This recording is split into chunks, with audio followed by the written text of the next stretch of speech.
so much of this comes down to the turnout, as you know, in this country.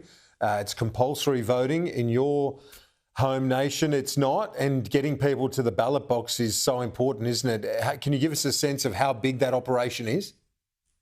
Oh, it's a huge get out the vote operation because it does come down to this. And the real battle is ultimately not between the two candidates, but between the two candidates and the couch. They have supporters who may or may not show up. And so the polling and everything else that we know about voter sentiment goes out the window on election day because it really depends on who gets there and who doesn't. And it can be anything from just having a busy day to a lack of enthusiasm about either candidate, or it can be something like a natural disaster. So I like your system better. I'll just say that. Makes it a bit easier in that sense.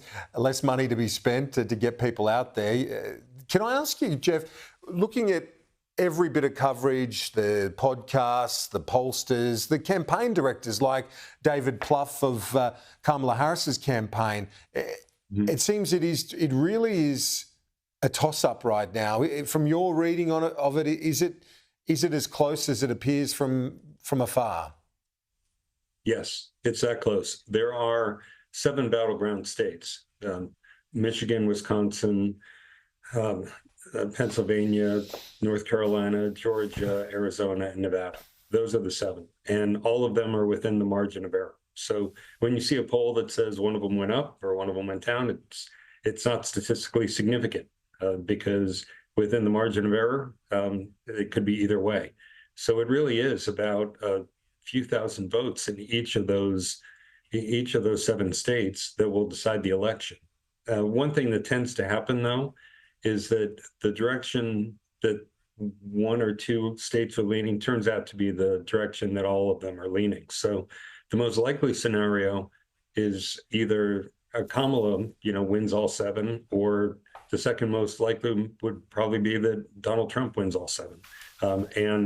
And they're so close, you can't really tell, which is the more likely of those 2 scenarios.